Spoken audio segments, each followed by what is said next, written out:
Assalamualaikum warahmatullahi wabarakatuh. Perkenalkan, nama saya Ahmad Ali Misda. Saya di sini akan sedikit menjelaskan mengenai KSPPS PMT.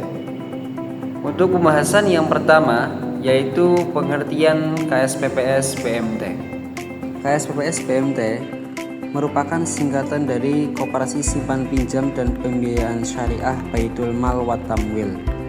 Adalah lembaga keuangan yang berbentuk koperasi yang berfungsi berdasarkan prinsip syariah Islam. Lembaga ini menghimpun dan menyalurkan dana kepada anggota serta masyarakat, menghindari unsur riba, gharar, maisir, serta mengedepankan keadilan, kemitraan, dan tolong-menolong. Dua pilar utama KSPPS PMT. Yang pertama, Baitul Mal. Baitul Mal berfungsi mengelola dana sosial seperti zakat, infak, sedekah, dan wakaf untuk kepentingan sosial serta pemberdayaan umat.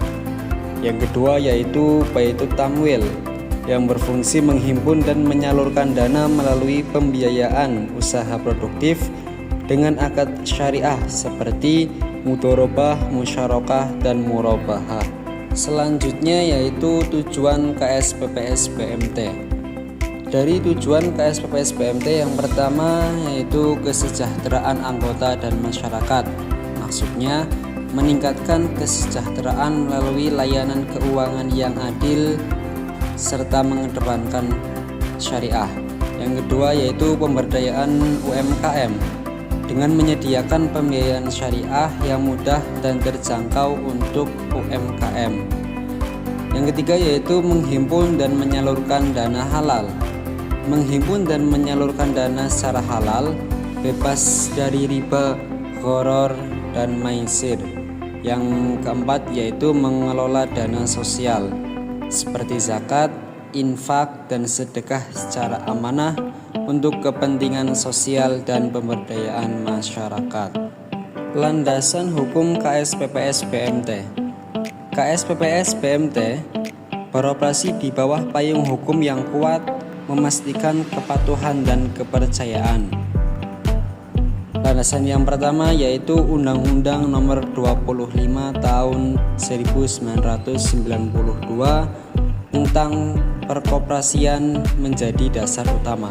Yang kedua yaitu Permenkop dan UKM Nomor 11 Tahun 2017 mengenai mengatur kegiatan usaha simpan pinjam dan pembiayaan syariah. Undang-undang yang ketiga yaitu Undang-Undang Nomor 1 Tahun 2013 terkait lembaga keuangan mikro (LKM) dengan landasan syariah Islam dan prinsip kekeluargaan. Selanjutnya yaitu struktur organisasi KSPPS PMT. Yang pertama ada rapat anggota. Di bawah rapat anggota ada pengurus. Di bawah pengurus ada pengawas syariah serta pengawas manajemen. Di bawahnya ada manajer utama. Manajer utama terbagi 5. Yang pertama yaitu manajer Baitul Mal, manajer OPR atau keuangan, manajer pembiayaan, manajer funding, serta manajer umum. Dari manajer Baitul Mal itu terdapat staf atau relawan. Manajer OPR atau keuangan terdapat akunting, card service, serta teller. Manajer pembiayaan terdapat akunting officer, marketing lending, serta ADM legal. Dari manajer funding terdapat marketing funding.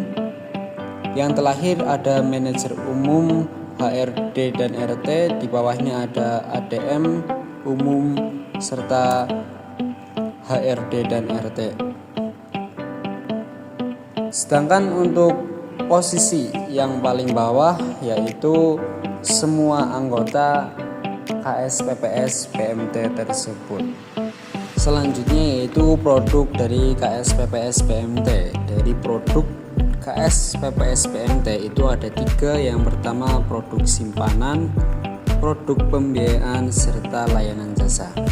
Untuk produk simpanan itu ada simpanan pokok, simpanan wajib, serta simpanan sukarela.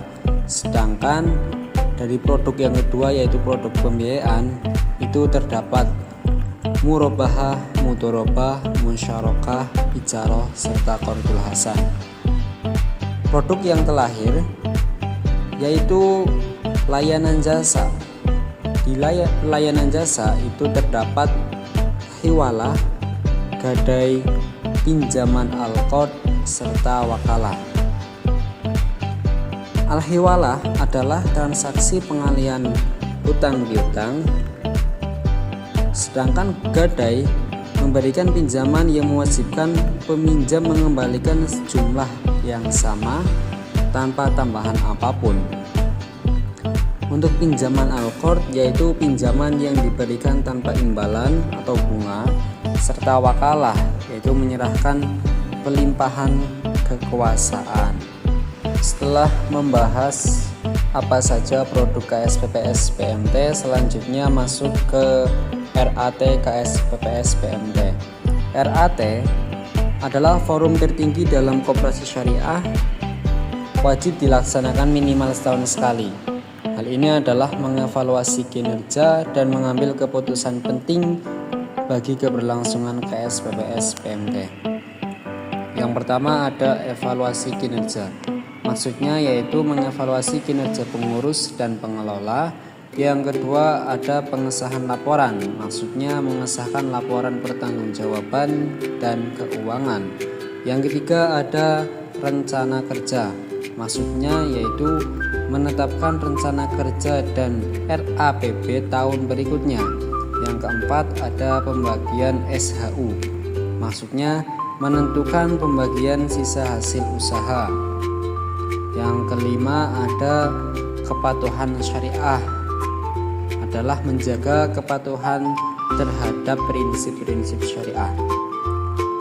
Untuk peserta rapat anggota tahunan KSPPS PMT adalah anggota KSPPS PMT, pengurus, pengawas, serta Dewan Pengurus Syariah. Pembagian sisa hasil usaha KSPPS PMT. Pembagian SHU di KSPPS PMT dilakukan secara transparan dan adil berdasarkan kontribusi anggota dan keputusan RAT dengan berpedoman pada prinsip syariah. Yang pertama ada 40% untuk SHU anggota. Berdasarkan simpanan dan transaksi usaha, ada 30% dana cadangan untuk memperkuat permodalan koperasi. Selanjutnya 10% untuk pengurus dan pengawas. Sebagai imbal jasa kinerja, ada 10% untuk dana sosial. Maksudnya adalah untuk kegiatan zakat, infak, dan sedekah. Ada 10% dana pendidikan untuk meningkatkan SDM dan pemahaman koperasi. Pembahasan yang paling terakhir yaitu langkah-langkah mendirikan KSPPS PMT. Mendirikan KSPPS PMT melibatkan beberapa tahapan penting untuk memastikan legalitas dan operasional yang sesuai dengan prinsip syariah. Yang pertama yaitu persiapan awal, di mana persiapan awal tersebut membentuk tim menyusun ADART dan studi kelayakan. Yang kedua ada pembuatan akta pendirian oleh notaris. Yang ketiga mempersiapkan dokumen pendukung, artinya menyiapkan semua dokumen penting yang diperlukan. Yang keempat yaitu adanya pengesahan badan hukum, mendapatkan pengesahan dari Kementerian Koperasi dan UKM. Yang kelima ada perizinan usaha OSS. Yang keenam perizinan lainnya, yaitu mengurus izin-izin tambahan sesuai ketentuan yang berlaku. Sekian yang dapat saya sampaikan, kurang lebihnya mohon maaf. Wassalamualaikum warahmatullahi wabarakatuh.